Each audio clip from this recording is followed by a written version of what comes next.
Yo, man, snap out of it. Sorry, man. I was just thinking about how cool tools are in 5e. What, man? Tools in 5e are kind of garbage. My friend, you need to see all the possibilities for tools. Let's tackle that question. Are tools in 5e D&D worthless?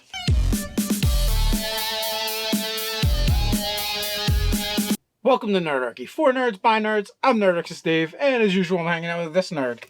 Nerdarchy Ted.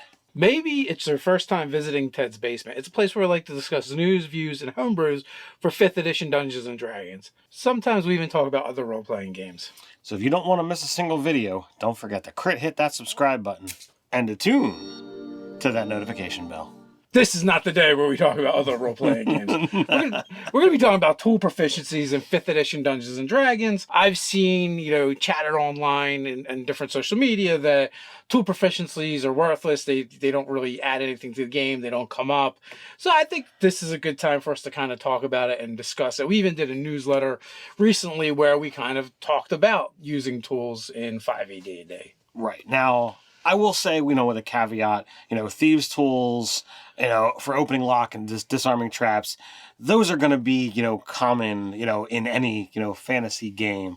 But beyond those, I really feel that like a player or a DM kind of has to go outside the norm, outside the box to make tools a little bit more prevalent. Well, that's true. Let's kind of talk about that and break that down a little bit and discuss how tools are being used in the game currently, how we've seen them used in our own games or maybe even in games we've watched online. With our games, I really feel that we do step up and try to say, all right, well, if you've got this, we're gonna make this be apparent, be a part of the game. So in my game that we finished, your character was a smith. And I incorporated that character's designs into the game. You specifically reached out on multiple occasions. Can I make this? Can I make that? My character in the Dawnbringers game over on the Mediterranean Domain channel, he is also a dwarf. He's got brewing supplies. He's got smith tools. So he's tried to work some of that stuff into his downtime, trying to make stuff specific for that particular campaign. I mean, so you've kind of gotten into, how they're being used in our games and how you've seen them used. But again, it still is kind of very much gets summed up in part of what you said in downtime, right? Mm-hmm. So it's almost like an afterthought. It's not really in the game. It's like us going, hey, we got this thing we do. We really want it to be a part of the game, but it's not as much. I mean, it came up a little bit when you've kind of put together skill challenges to make something where we actually have items being made in the game and more than one character participates, which is kind of a cool thing where we've got 2 or 3 characters out of our group that are participating in the thing, because it does kind of stink if it's just one person doing a thing, or if you have a group of 4 to 7 people and they're all trying to do their separate things. That makes all those things kind of add up and make it unwieldy. But again, while it's being incorporated in the game, I have to ask the question, can we do better? Is there other ways to make it more, not just more apparent, but feel a little more organic in the games that we're playing? So you could literally reach out to a large variety of these tool sets and say, okay, well, how can I incorporate that into, either character goals or story goals? In ages past, and there's still a little bit of this, ingrained into my play style. Certain monsters had things that, if you harvest their components, you can use it to make, X, Y, and Z. Whether it be, organs, eyes, skin, scales, whatever, these things are there. So you can literally, leatherworking tools will allow you to, extract, skin or what have you. Herbalism or, medicine tools could be used to extract, organs or eyes or that kind of stuff. And that could be done. It could be part of a quest. Oh, well, you have to go harvest this. Well, if you roll crappy enough, well, you've destroyed that. Now you got to go find another creature to extract its heart or its liver because you know what? It's only got one. Now, you just mentioned leatherworkers tools, and there's a lot of different tools, but you know a place where you're going to want to have some tools, have them handy, and be able to use them? Because if you don't, things could sink rapidly. That is on the high seas. So I want to take a moment to discuss the sponsor of this video and our friend, Guy Slanders from How to Be a Great GM, How to Be a Great Game Master. He has the complete guide to nautical adventures on Kickstarter right now. You can check that out. It's going to be an amazing book. There is all kinds of stuff in there. There is all kinds of ships and boats for all the different races that sail both above and beneath the waves. Not only that, there are 5 new player races that he introduces. One of them is like a anamorphic shark person. There's also aquatic kobolds. There's several others. You're going to want to check it out. Guy has been putting out quality content for as long as we have. Or longer, and is an amazing game master. There's a reason his channel is called How to Be a Great Game Master. You should go check out his Kickstarter. That is on Kickstarter right now. There will be a link in the description. Yeah, I'm seriously looking forward to this book. I can't say enough good things about it, and I repeat everything that Dave said without having to actually repeat it. So go check it out. So real quick, I want to get into a little bit of a story about one of the last games that I played in. On Guy's channel, actually.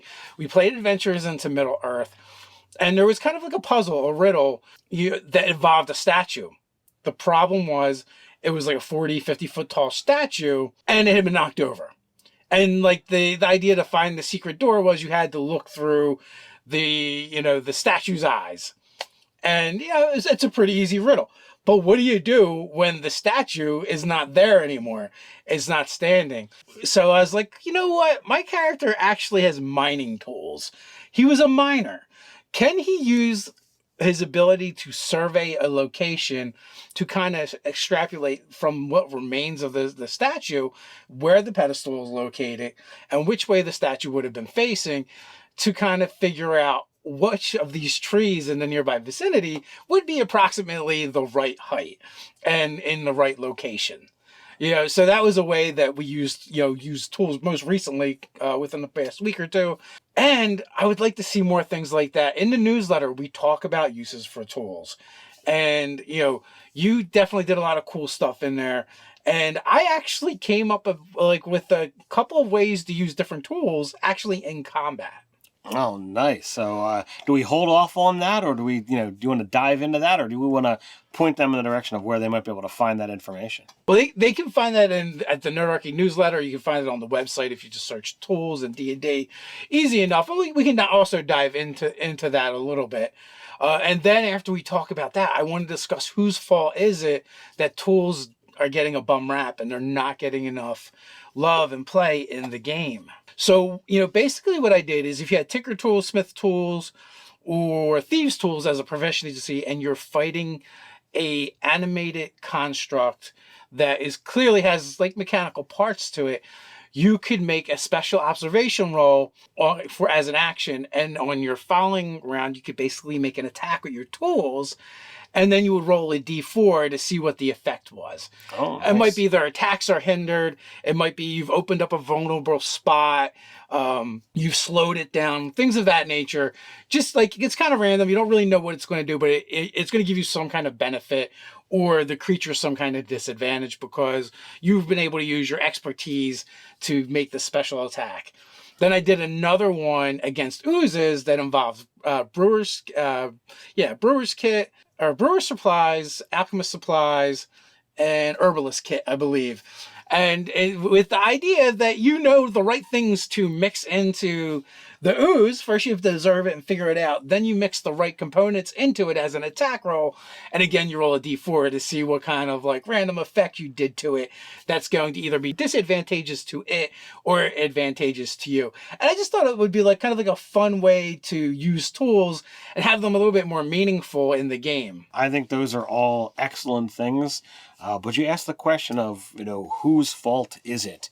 And I would have to say that it's legitimately anyone sitting at the table has the ability to have tools be more prevalent in the game.